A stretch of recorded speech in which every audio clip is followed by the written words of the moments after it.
Hello everyone. तो आज की क्लास में हम रेप्लिकेशन इन यूकैरियोट्स का रिवीजन करेंगे। तो जैसा हमें पता है कि प्रोकैरियोटिक डीएनए तो सर्कुलर ही होता है, कुछ एक्सेप्शन जरूर हो सकते हैं, बट यूकैरियोट्स का डीएनए जनरली लीनियर फॉर्म पर ही देखने को मिलता है। यहाँ पर ई कोलाई के अपोजिट मल्टीपल ऑरिजिन्स प्रेजेंट होते हैं। यीस्ट में तो लगभग 1000 ऑरिजिन और ह्यूमंस में अबाउट 10,000 ऑरिजिन्स देखने को मिलेंगे जहां जहां से रेप्लिकेशन स्टार्ट किया जा सकता है। यहां पर रेप्लिकेशन सिंगल राउंड पर ही होता है, मल्टीपल राउंड यहां पर देखने को नहीं मिलते, बट ऑरिजिन ज्यादा है। रेप्लिकेशन की स्पीड प्रोकैरियोट से थोड़ी कम है, क्योंकि प्रोकैरियोट्स में रेप्लिकेशन की स्पीड 1000 न्यूक्लियोटाइड पर सेकंड थी, बट यहां पर अबाउट 50 to 100 न्यूक्लियोटाइड्स एक सेकंड पर ही ऐड हो पाते हैं। इसका रीजन भी बहुत जस्टिफाइड है कि क्योंकि आपके पास यूकैरियोट्स पर हिस्टोन प्रोटीन्स प्रेजेंट होते हैं, आपके पास डीएनए कंडेंस फॉर्म में प्रेजेंट होता है, क्रोमैटिन का असेंबली और डिसेंबली कराना पड़ता है, जिस वजह से आपके पास थोड़ा टाइम लग सकता है। इसीलिए आपके पास रेप्लिकेशन की स्पीड थोड़ी कम होती है, बट ये भी कंपनसेट किया जा सकता है क्योंकि आपके पास यहाँ पर मल्टीपल ऑरिजिन प्रेजेंट है। रेप्लिकेशन प्रोकैरियोट्स की ही भांति बाई डायरेक्शनल है। ह्यूमन जीनोम की बात की जाए और अगर मैं रेप्लिकेशन के स्पीड की बात करूं या कितने टाइम पर रेप्लिकेशन का ड्यूरेशन है, उसके लिए formula is same, genome size upon 2 into polymerization rate into number of origins. तो जीनोम साइज 3 × 10⁹ बेस पेयर के approximately into 2 bidirectional mode into replication speed और आपके पास नंबर ऑफ ऑरिजिन्स। तो उसको जब कैलकुलेट किया जाएगा तो it comes out to be 4.1 hour, और ये अप्रोक्सीमेटली टाइम वही है जो कि हमें एस फेज के लिए रिक्वायर्ड होता है। जब आपने G1, G2, एस फेज या एम फेज देखी होगी, वहां पर एस फेज का ड्यूरेशन लगभग 4 घंटा ही आता है। तो रेप्लिकेशन का ड्यूरेशन एस फेज में 4 घंटा होता है, 4 आवर्स। अब हमें पता है कि हिस्टोन्स भी होते हैं आपके पास डीएनए पर।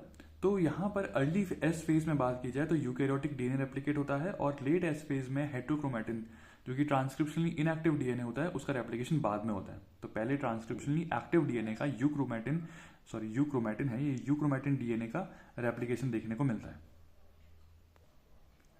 अब यूकैरियोटिक रेप्लिकेशन अगर मैं यीस्ट में बात करूं तो यहाँ पर लीनियर डीएनए है, मल्टीपल ऑरिजिन है, जैसा हमें पता है।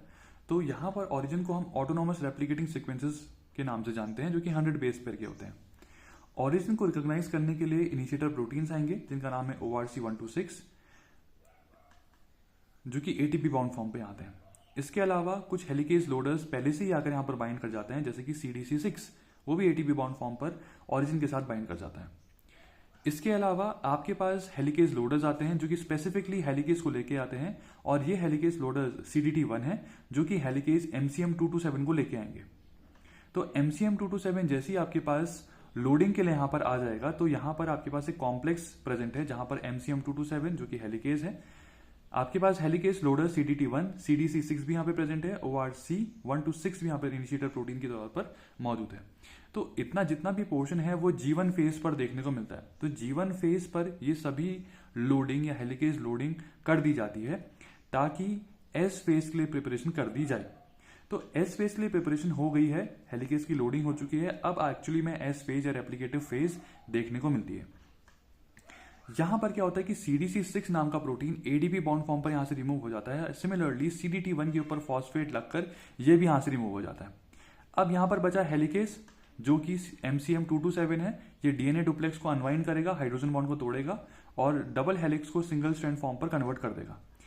अब जैसी एस फेज आती है तो कुछ इंपॉर्टेंट प्रोटीन्स हैं जैसे कि CDK2, साइक्लिन A एक्टिवेट हो जाते हैं। इसके अलावा DDK, जिसको हम लोग DEF4 डिपेंडेंट काइनेज भी बोलते हैं, ये एक्टिवेट हो जाते हैं। इसमें से अगर मैं CD2 की बात करूं या CDK2 और साइक्लिन A की बात करूं तो ये कुछ इंपॉर्टेंट प्रोटीन्स का फॉस्फोराइलेशन करते हैं। तो ये जो दो इंपॉर्टेंट प्रोटीन्स है वो है SLD2 और SLD3।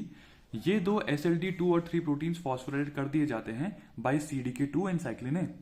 जैसी SLD2 और SLD3 फॉस्फोरेट हो जाते हैं, वो अटैच हो जाते हैं एक प्रोटीन पर जिसका नाम है DPB11। तो ये तीनों प्रोटीन्स आपस में जुड़कर एक कॉम्प्लेक्स बना देते हैं आपके पास डीएनए के आसपास। इसके अलावा सेकंड फॉस्फोराइलेशन होता है DDK, that is DEF4 dependent kinase के थ्रू, जो कि MCM227 के ऊपर फॉस्फेट करता है। तो इसका मतलब है हेलिकेज को एक्टिवेट करना बहुत जरूरी है। हेलिकेज G1 फेज पर लोड तो कर दिया गया था बट एक्टिवेट नहीं हुआ था, तो एक्टिवेट करने के लिए DDK डिपेंडेंट काइनेज या DEF4 डिपेंडेंट काइनेज प्रेजेंट है, जिनको हम DDK बोल रहे हैं, वो MCM2 के 2 to 7 के ऊपर फॉस्फेट ऐड कर देते हैं और MCM2 to 7 को या हेलिकेज को एक्टिवेट कर देते हैं। और हेलिकेज जैसे ही एक्टिवेट होगा तो हेलिकेज अनवाइंडिंग स्टार्ट कर देगा। अब यहां पर SLD2, SLD3 और DPP11 ये कुछ इंपॉर्टेंट प्रोटीन्स को एक्टिवेट करते हैं। तो SLD2, SLD3, DPP11 ये एक्टिवेट करते हैं जिन्स को, CDC45 को और DNA पॉलिमरेज एप्सिलॉन को। ये DNA पॉलिमरेज एप्सिलॉन वही है जो आपने डिस्कस किया था कि लीडिंग स्ट्रैंड का सिंथेसिस करेगा, बट ये भी अभी एक्टिवेट कर दिया गया है। तो यहां पर एक कॉम्प्लेक्स बनता है जिसे हम बोलते हैं CMG कॉम्प्लेक्स। CMG कॉम्प्लेक्स बनने से पहले एक इंपॉर्टेंट बात यह भी है कि SLD2 प्रोटीन्स, SLD3 प्रोटीन्स और DPP11 प्रोटीन्स ये सभी यहां से रिमूव हो जाते हैं और यहां पर सारे प्रोटीन्स को एक्टिवेट करके चले जाते हैं और एक CMG कॉम्प्लेक्स का फॉर्मेशन होता है। और इस CMG कॉम्प्लेक्स का मतलब है, C का मतलब है CDC45, M का मतलब है MCM2 to 7 और G का मतलब है जिन्स। तो ये एक एक्टिव हेलिकेज कॉम्प्लेक्स बन जाएगा और ये एक्टिव हेलिकेज कॉम्प्लेक्स की वजह से अब आपके पास DNA की अनवाइंडिंग स्टार्ट हो जाएगी और रेप्लिकेशन इनिशिएट हो जाएगा। रेप्लिकेशन की लॉन्गेशन की बात की जाए तो DNA पॉलिमरेज प्रोटीन्स आएंगे और वो अपना काम करेंगे। तो DNA पॉलिमरेज डेल्टा एक ऐसा प्रोटीन था जो कि लैगिंग स्ट्रैंड का सिंथेसिस करेगा। DNA पॉलिमरेज अल्फा ये एक प्राइमेज था। तो पहले अगर मैं बात करूं DNA पॉलिमरेज अल्फा की, तो DNA पॉलिमरेज अल्फा एक प्राइमेज है, जैसे आपको पता भी है। DNA पॉलिमरेज अल्फा के बारे में हम पहले भी पढ़ के आ चुके हैं। इसके पास 2 सबनेट्स होती हैं या टोटल 4 सबनेट्स होती हैं, जिसमें से 2 जो होती हैं वो अल्फा सबनेट्स हैं और 2 ए सबनेट्स हैं। 2 अल्फा सबनेट्स के पास प्राइमेज एक्टिविटी है जो कि यहाँ पर प्राइमर्स को ऐड करेंगी और 2A के पास DNA पॉलिमराइजेशन एक्टिविटी है। तो सबसे पहले DNA पॉलिमरेज अल्फा आया, उसकी 2 अल्फा एक्टिविटी ने यहाँ पर प्राइमर्स लगा दिए और प्राइमर्स लगने के बाद इसी की 2A एक्टिविटी ने यहाँ पर थोड़ा बहुत या स्मॉल स्ट्रेच ऑफ DNA को ऐड किया या DNTPs को ऐड किया। क्योंकि DNA पॉलिमरेज अल्फा की 2A सबनेट प्रोसेसिव नहीं है तो इसीलिए वो शॉर्टली रिप्लेस कर दी जाती है DNA पॉलिमरेज डेल्टा और एप्सिलॉन के द्वारा। तो DNA पॉलिमरेज डेल्टा तो यहां पर अभी आया है, DNA polymerase epsilon already load कर दिया गया था। तो DNA पॉलिमरेज एप्सिलॉन और डेल्टा स्पेसिफिकली लैगिंग और लीडिंग स्ट्रैंड की सिंथेसिस करते हैं। तो DNA polymerase epsilon leading strand और DNA polymerase delta lagging strand की सिंथेसिस करता है, जैसा आपको पता है। इसके अलावा जब पूरा DNA सिंथेसाइज हो जाएगा तो अब बारी है प्राइमर्स को रिमूव करने की। तो प्राइमर्स रिमूव करने के लिए RNase H और FEN1 आते हैं, जैसे आपको पता है फ्लैप एंडोन्यूक्लियस 1 जिसका काम एक्सोन्यूक्लियस होता है। RNase RNA हाइब्रिड को तोड़ देता है और FEN1 जो RNA के साथ DNA हाइब्रिड था जो लास्ट में बचेगा उसे तोड़ता है, जो कि स्पेसिफिकली इस पॉइंट्स में देखने को मिलेगा। RNA हाइब्रिडाइज्ड DNA एक सिंगल न्यूक्लियोटाइड। इसके अलावा अब यहाँ पर प्राइमर्स की लोकेशन खाली हो चुकी है तो गैप फिलिंग के लिए वापस से DNA पॉलिमरेज अल्फा आएगा क्योंकि वो शॉर्ट न्यूक्लियोटाइड्स को ऐड कर सकता है।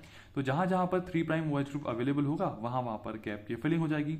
बट एक कोना ऐसा भी दिखाई देगा लास्ट में जहां पर गैप्स फिल नहीं हो पाएंगे क्योंकि यहां पर आपके पास 3' OH ग्रुप अवेलेबल ही नहीं है, क्योंकि जब तक आप प्राइमर्स थे तब तो वो 3' OH ग्रुप अवेलेबल करा रहे थे, बट यहां पर इस कोने पर 3' OH ग्रुप अवेलेबल ही नहीं है तो DNA पॉलिमरेज अल्फा इतने पोर्शन को सिंथेसाइज नहीं कर पाया। सिमिलरली यहां पर भी 3' OH ग्रुप नहीं है तो DNA पॉलिमरेज अल्फा इतने पार्ट को सिंथेसाइज नहीं कर पाया। और बाकी ही जगह सारी जगह जहां जहां पर फॉस्फोडाइस्टर बॉन्ड बनने थे वो फॉस्फोडाइस्टर बॉन्ड बन गए DNA लाइगेज के थ्रू और यहां पर AMP प्रोवाइड किया गया ATP के थ्रू, ये भी आपको पता है।